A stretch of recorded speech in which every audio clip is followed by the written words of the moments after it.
Welcome back to Granbury TV, everybody. It's time for another weekly segment of the Sheriff's Report. How are you doing? Doing good. How's the week been for you guys?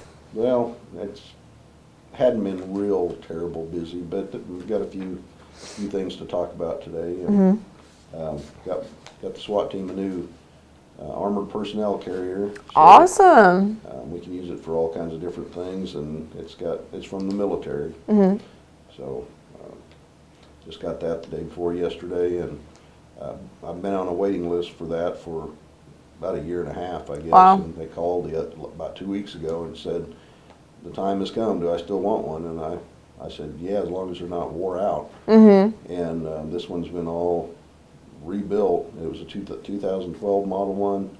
The factory's shutting down by Houston that makes them for the military. And so we got it, and it's just like brand new, except for the part where the SWAT guys will ride in. It'll hold 10 people in the back plus the 2 up front, the one driver and his co-pilot.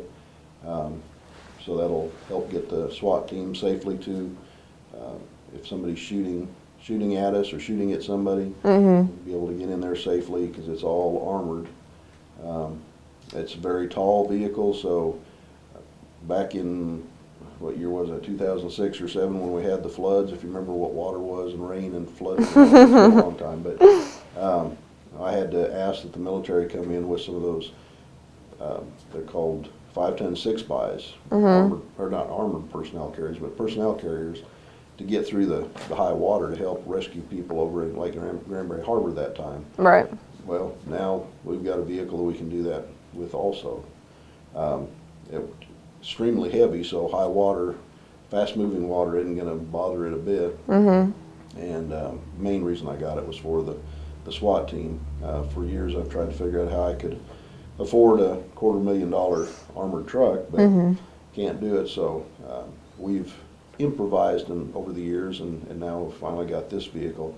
Vehicle was worth $1 million when it was brand new. Wow. Now that's been refurbished.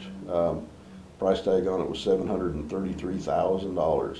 Wow. But because I'm a sheriff, then I can request the loan, the use of the vehicle, and so it's on loan to me from the military, and so it didn't cost us anything other than to get it here. And I'm going to send some guys to a training school to make sure they know how to drive it and get legal on that. And it's a big, heavy vehicle, so they'll have to have a Class B or higher driver's license, and it should serve the county in a lot of different ways.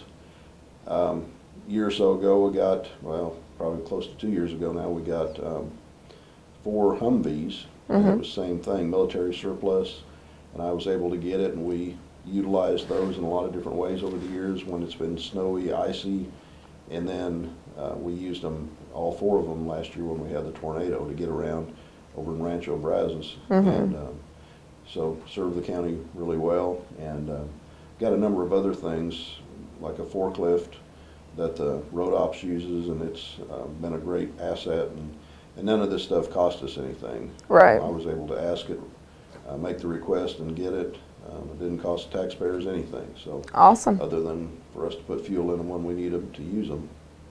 So it's I guess if something major happens in the United States, then they might ask for them back, but otherwise we can use them, so it'll be able to help the county out in a lot of different ways. Awesome. That's great. It's always good to hear that you guys are able to get things to better serve the community and better protect the citizens that live inside Hood County. So, well, let's hear about what has gone on in the week. Well, we had the narcotics unit made a marijuana arrest the other day on the 14th at around 7 p.m. The Sheriff's Office Narcotics Unit was conducting a drug investigation and arrested Cecil Williams Basson, 52 years old, at the 600 block of Venus Drive for possession of marijuana, and that's a state jail felony, and bond was set at $6,500. He was in possession of approximately 112 grams of marijuana, and he's still in jail. So, whenever we get information on any of this drug-related activity, whether it's marijuana or K2, there's K2 still out there, methamphetamine, then we're going to follow up on it and try to get it off the street. It's just hurt too many people.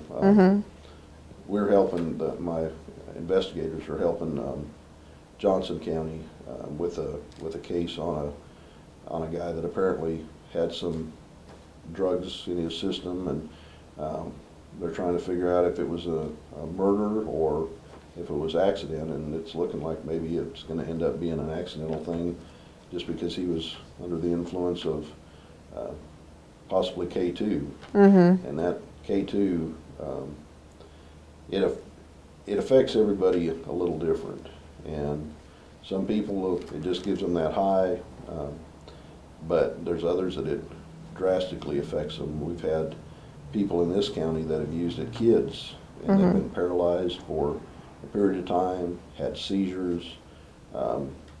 It's bad stuff. So in this case, this person lost his life because of it. So we're going to continue to fight the war on drugs and not give up. Definitely.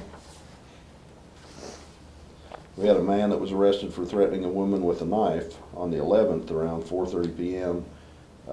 Deputies responded to the 3000 block of Libra Drive in reference to a man with a knife. Deputies discovered Thomas William Scott Murphy, 35, had threatened his 33-year-old girlfriend with a hunting knife during an argument.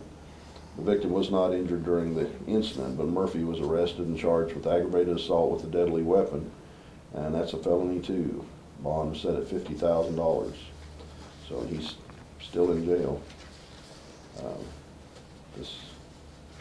That was even in the same neighborhood out there too, so I don't know what's going on out there. Well, I guess it's time for our Crime Stoppers Crime of the Week. And this week's Crime Stoppers is we need information on a theft. The theft occurred in the 3600 block of Big Timber Lane in Timber Cove Estates.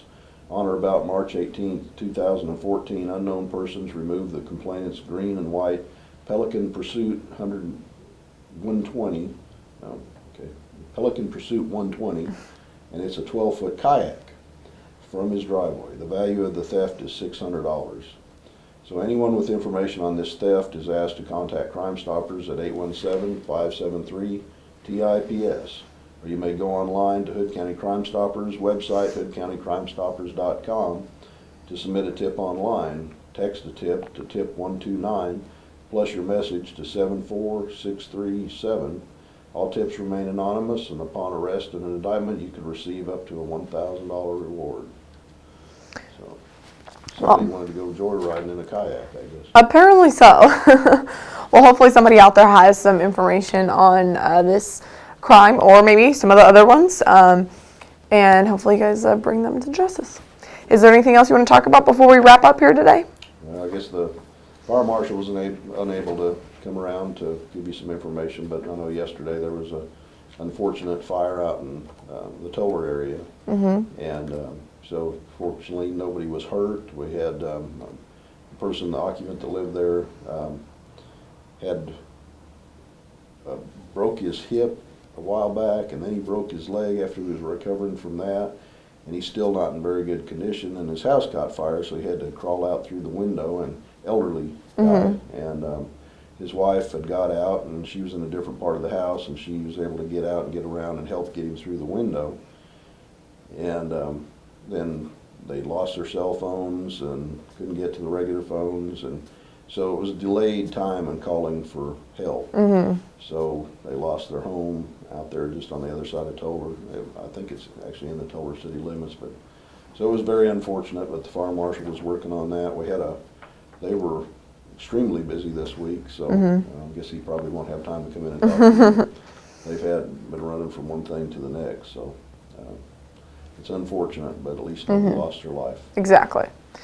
Well, we appreciate you coming in every week and giving us an update on what's going on in the county, and I guess we'll see you next week. I'll be back. Thank you for having me. Thanks for coming.